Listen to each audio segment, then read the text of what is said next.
Hi ನಮಸ್ತೆ, welcome back to ಸೌಮ್ಯ ಸದರುಚಿ. ಹೇಗಿದ್ದೀರಾ ಎಲ್ಲರೂ ಆರೋಗ್ಯವಾಗಿದ್ದೀರಾ ಅಂತ ನಾನು ಭಾವಿಸ್ತೀನಿ. ಮೊದಲಿಗೆ ನಿಮ್ಮೆಲ್ಲರಿಗೂ ರಥಸಪ್ತಮಿ ಹಬ್ಬದ ಶುಭಾಶಯಗಳು.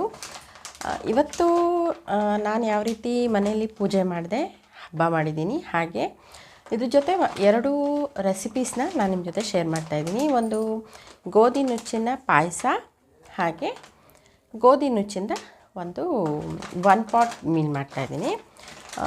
ಬನ್ನಿ ಯಾವ ರೀತಿ ಈ ರೆಸಿಪೀಸ್ ಮಾಡೋದು. ಹಾಗೆ ನಾನು ಬೆಳಗ್ಗೆ ಸೂರ್ಯನಿಗೆ ಅರ್ಘ್ಯ ಕೊಟ್ಟು ಬೆಳಗ್ಗೆ 6 ಗಂಟೆಯಿಂದ 7 ಗಂಟೆ ಒಳಗಡೆ ಸ್ನಾನ ಮುಗಿಸಿ ಸೂರ್ಯನಿಗೆ ಅರ್ಘ್ಯ ಕೊಟ್ಟಿದ್ದೀನಿ. ಇವತ್ತು ನೀವು ಯಾವ ರೀತಿ ಹಬ್ಬನ ಆಚರಣೆ ಮಾಡಿದ್ರಿ ಅನ್ನೋದನ್ನು ನಮ್ಮ ಜೊತೆ ಶೇರ್ ಮಾಡಿ.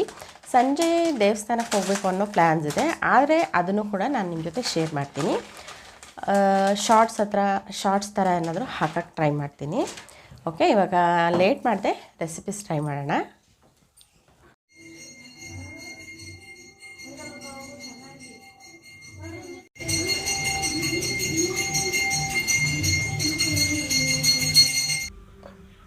ಮಾಘ ಮಾಸದ ಶುಕ್ಲ ಪಕ್ಷದ ಸಪ್ತಮಿಯಂದು ರಥಸಪ್ತಮಿಯನ್ನು ನಾವೆಲ್ಲರೂ ಆಚರಣೆ ಮಾಡ್ತೀವಲ್ವ. ಇವತ್ತಿನ ದಿವಸ ಪೂಜೆ ಎಲ್ಲ ಮುಗಿಸಿ ನಾನು ದೀಪ ಎಲ್ಲ ಹಚ್ಚಿದಾದ್ಮೇಲೆ ನಂತರ ನಾನು ಪ್ರಸಾದಕ್ಕೆ ಅಂತ ಗೋಧಿ ನುಚ್ಚಿನ ಪಾಯಸ ಮಾಡ್ತಾಯಿದ್ದೀನಿ.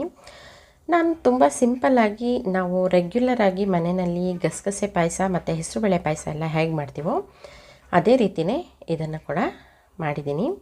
ಬಟ್ ಗೋಧಿ ನುಚ್ಚಿನ ಪಾಯಸ ಫೈಬರ್ ಜಾಸ್ತಿ ಇರುತ್ತೆ ಅಲ್ವಾ ಗೋಧಿ ನುಚ್ಚಲ್ಲಿ. ಸೊ ಆದ್ದರಿಂದ ಇದನ್ನು ಬೇಯೋದಕ್ಕೆ ಸ್ವಲ್ಪ ಟೈಮ್ ಜಾಸ್ತಿ ತೊಗೊಳುತ್ತೆ. ಸೊ ನೆನೆಸಿ ಇದನ್ನು ಬೇಯಿಸ್ಕೊಂಡ್ರೆ ತುಂಬ ಒಳ್ಳೆಯದು.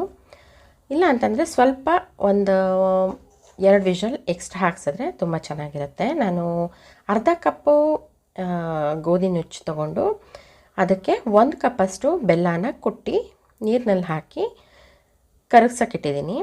ನಂತರ ಇಲ್ಲಿ ತುಪ್ಪದಲ್ಲಿ ಗೋಡಂಬಿ ದ್ರಾಕ್ಷಿ ಹುರ್ಕೊಂಡು ಸೈಡಲ್ಲಿ ಇಟ್ಕೊಂಡಿದ್ದೀನಿ. ಇವಾಗ ಗೋಧಿ ನುಚ್ಚು ಬೆಂದಿದೆ ಚೆನ್ನಾಗಿ. ಇದಕ್ಕೆ ನಾನು ಬೆಲ್ಲದ ಪಾಕನ ಸೇರಿಸ್ಕೊಂಡಿದ್ದೀನಿ. ಹಾಗೆ ಕೊಬ್ಬರಿ, ಗಸಗಸೆ, ತೆಂಗಿನಕಾಯಿ ಆದರೂ ಹಾಕೋಬೋದು. ಒಂದು ಅರ್ಧ ಕಪ್ ತೆಂಗಿನಕಾಯಿಗೆ 4 ಟೇಬಲ್ ಸ್ಪೂನಷ್ಟು ಗಸಗಸೆನ ಹುರಿದು 2 ಏಲಕ್ಕಿ ಜೊತೆ ನುಣ್ಣಗೆ ರುಬ್ಬಿ ಇದಕ್ಕೆ ಸೇರಿಸ್ಕೊತಾ ಇದ್ದೀನಿ. ಎಲ್ಲನೂ ಮಿಶ್ರಣ ಮಾಡಿ ಇದನ್ನು ಚೆನ್ನಾಗಿ ಕುದಿ ಬರೆಸಿದ್ರೆ ಆಯಿತು. ಇದೇ ರೀತಿ ಚೆನ್ನಾಗಿ ಕುದಿ ಬಂದ ನಂತರ ಇನ್ನೇನು ಇಳಿಸ್ತೀವಿ ಅಂತ ಅನ್ನೋವಾಗ ಕಾದಾರಿರೋವಂಥ ಹಾಲನ್ನು ಇದಕ್ಕೆ ಹಾಕ್ಕೊಂಡು ಸ್ವಲ್ಪ ಹೊತ್ತು ಕುದಿಸ್ಕೊಂಡು ನಂತರ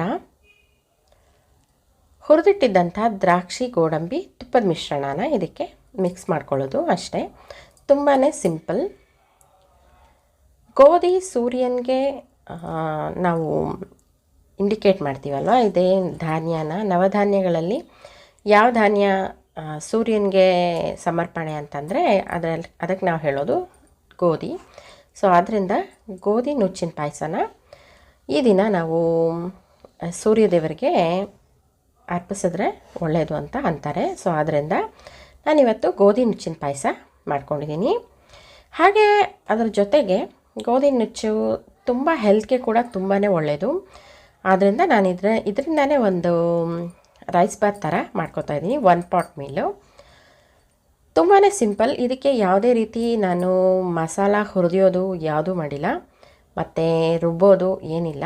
ಸಿಂಪಲ್ಲಾಗಿ ಸ್ವಲ್ಪ ಒಂದು ಅರ್ಧ ಕಪ್ಪಷ್ಟು ಎಣ್ಣೆ ಹಾಕ್ಕೊಂಡಿದ್ದೀನಿ. ಅದಕ್ಕೆ 1 ಈರುಳ್ಳಿ ಉದ್ದುದ್ದಕ್ಕೆ ಕಟ್ ಮಾಡಿ ಹಾಕ್ಕೊಂಡಿದ್ದೀನಿ. ಹಾಗೆ ಕ್ಯಾರೆಟ್, ಬೀನ್ಸ್, ಆಲೂಗಡ್ಡೆ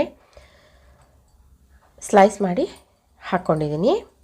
ಹಾಗೆ ಇದನ್ನು ಸ್ವಲ್ಪ ಆಯಿಲಲ್ಲಿ ಫ್ರೈ ಮಾಡ್ಕೊತಾ ಇದ್ದೀನಿ. ನಂತರ ಇದಕ್ಕೆ ನಾನು ಟೊಮ್ಯಾಟೊ ಮತ್ತು ಶುಂಠಿ ಬೆಳ್ಳುಳ್ಳಿ ಪೇಸ್ಟ್, ಬೇರೆ ಮಸಾಲ ಪೌಡರ್ಸ್ನೆಲ್ಲ ಆ್ಯಡ್ ಮಾಡ್ಕೊತಾ ಇದ್ದೀನಿ. ಅಷ್ಟೇ, ತುಂಬಾ ಸಿಂಪಲ್. 2 ಟೊಮೆಟೊ ನಾನು ಹಾಕ್ಕೊಂಡಿದ್ದೀನಿ. ನಾನಿಲ್ಲಿ ಗೋಧಿ ನುಚ್ಚನ್ನು 1 ಕಪ್ ಗೋಧಿ ನುಚ್ಚನ್ನು ನೆನೆಸಿಟ್ಕೊಂಡಿದ್ದೀನಿ ಆಲ್ರೆಡಿ. 1 ಟೀ ಸ್ಪೂನಷ್ಟು ಶುಂಠಿ ಬೆಳ್ಳುಳ್ಳಿ ಪೇಸ್ಟ್ ಹಾಕ್ಕೊಂಡೆ. ಹಾಗೆ ತೆಂಗಿನಕಾಯಿ ತುರಿ, ಒಂದು ಅರ್ಧ ಕಪ್ಪಷ್ಟು ತೆಂಗಿನಕಾಯಿ ತುರಿ ಹಾಕ್ಕೊಂಡಿದ್ದೀನಿ.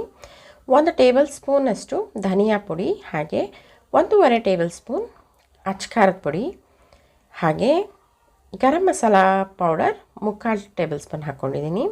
ಇದಿಷ್ಟನ್ನು ಹಾಕ್ಕೊಂಡು ಚೆನ್ನಾಗಿ ಫ್ರೈ ಮಾಡ್ಕೋಬೇಕು. ಇದಾದ ನಂತರ ನಾನು 1 ಕಪ್ ಅಲ್ವಾ ತೊಗೊಂಡಿದ್ದು ಗೋಧಿ ನುಚ್ಚು. ಸೊ ಅದರಿಂದ ಇದು ಸ್ವಲ್ಪ ಹಾರ್ಡ್ ಆಗಿರುತ್ತೆ ಮತ್ತು ಬೇಯಕ್ಕೆ ಜಾಸ್ತಿ ಟೈಮ್ ಬೇಕಾಗುತ್ತೆ ಮತ್ತು ಫೈಬರ್ ತುಂಬ ಜಾಸ್ತಿ ಇರೋದ್ರಿಂದ ನಾನು ಇದಕ್ಕೆ 2.5 ಕಪ್ಪಷ್ಟು ನೀರು ಹಾಕೋತಾ ಇದ್ದೀನಿ. ರೈಸ್ಗಾದರೆ 1:2 ಹಾಕೋತೀವಲ್ವ, ಇದಕ್ಕೆ ಸ್ವಲ್ಪ ಜಾಸ್ತಿ ಹಾಕೋತಾ ಇದ್ದೀನಿ ನೀರು.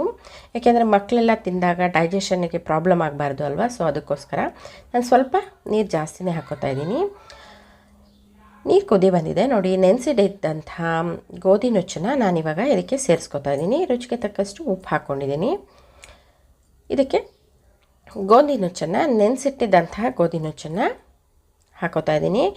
ಗೋಧಿ ನುಚ್ಚನ್ನು ನೆನೆಸ್ಬಿಟ್ಟೆ ನಾವು ಕುಕ್ ಮಾಡ್ಕೋಬೇಕಾಗತ್ತೆ. ಯಾಕೆ ಅಂದರೆ ಅದು ತುಂಬ ಹಾರ್ಡಾಗಿರುತ್ತೆ, ಫೈಬರ್ ಜಾಸ್ತಿ ಇರೋದ್ರಿಂದ ಆಮೇಲೆ ಡೈಜೆಷನ್ಗೆ ಪ್ರಾಬ್ಲಮ್ ಆಗಿಬಿಡುತ್ತೆ. ಸೊ ಅದಕ್ಕೋಸ್ಕರ ಮತ್ತು ತಿನ್ನೋ ಕೂಡ ತುಂಬ ಗಟ್ಟಿ ಅಂತ ಅನಿಸುತ್ತೆ.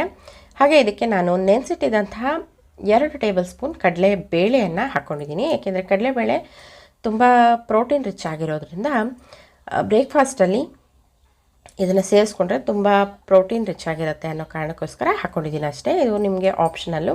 ಇದಕ್ಕೆ ನೀವು ಬೇರೆ ಬೇರೆ ತರಕಾರಿಗಳನ್ನ ಕೂಡ ಹಾಕೋಬೋದು, ನಿಮ್ಮಿಷ್ಟ.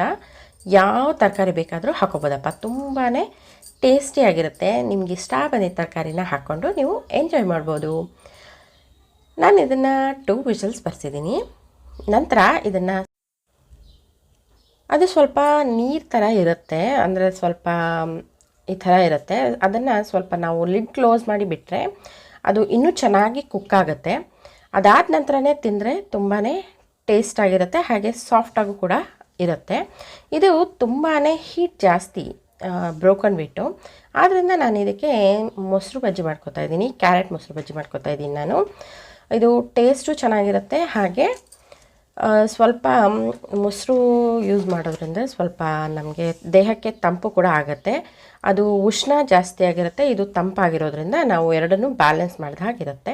ಸೊ ಅದರಿಂದ ನಾನು ಮೊಸರು ಬಜ್ಜಿನ ಇದಕ್ಕೆ ರೆಕಮೆಂಡ್ ಮಾಡ್ತೀನಿ. ಇಷ್ಟೇ, ತುಂಬಾ ಸಿಂಪಲ್ಲಾಗಿ ಆರಾಮಾಗಿ ಮಾಡ್ಕೋಬೋದು. ಬೆಳಗ್ಗಿನ ಬ್ರೇಕ್ಫಾಸ್ಟ್ಗೆ ಮಕ್ಕಳು ಸ್ಕೂಲ್ಗೆ ಹೋಗೋ ಅಷ್ಟೊತ್ತಿಗೆ ನಾನು ರೆಡಿ ಮಾಡಿಕೊಂಡೆ ಇದನ್ನು. ತುಂಬಾ ಟೇಸ್ಟಿಯಾಗಿರುತ್ತೆ. ಖಂಡಿತವಾಗ್ಲೂ ನೀವು ಈ ರೆಸಿಪೀಸ್ನ ಟ್ರೈ ಮಾಡಿ. ಈ ವಿಡಿಯೋ ನಿಮಗೆ ಸ್ವಲ್ಪನಾದರೂ ಇಷ್ಟ ಅನಿಸಿದ್ರೆ, ಇಷ್ಟ ಆಗಿದ್ದರೆ ಖಂಡಿತವಾಗ್ಲೂ ನಮ್ಮ ವಿಡಿಯೋಗೆ ಒಂದು ಲೈಕ್ ಮಾಡಿ, ನಿಮ್ಮ ಫ್ರೆಂಡ್ಸ್ ಫ್ಯಾಮಿಲಿ ಜೊತೆ ಶೇರ್ ಮಾಡಿ. ಹಾಗೆ ನಮ್ಮ ಚಾನಲ್ನ ಸಬ್ಸ್ಕ್ರೈಬ್ ಮಾಡ್ಕೊಳ್ಳಿ ಅಂತ ಕೇಳ್ತೀನಿ. ಇದನ್ನು ಶುಗರ್ ಪೇಷಂಟ್ಸ್, BP ಇರೋರು, ಹಾಗೆ ಡಯಟ್ ಮಾಡೋರು, ಖಂಡಿತವಾಗ್ಲೂ ಆರೋಗ್ಯವಾಗಿರೋರು ಕೂಡ ತಿನ್ಬೋದು. Thank you for the watching. Bye bye.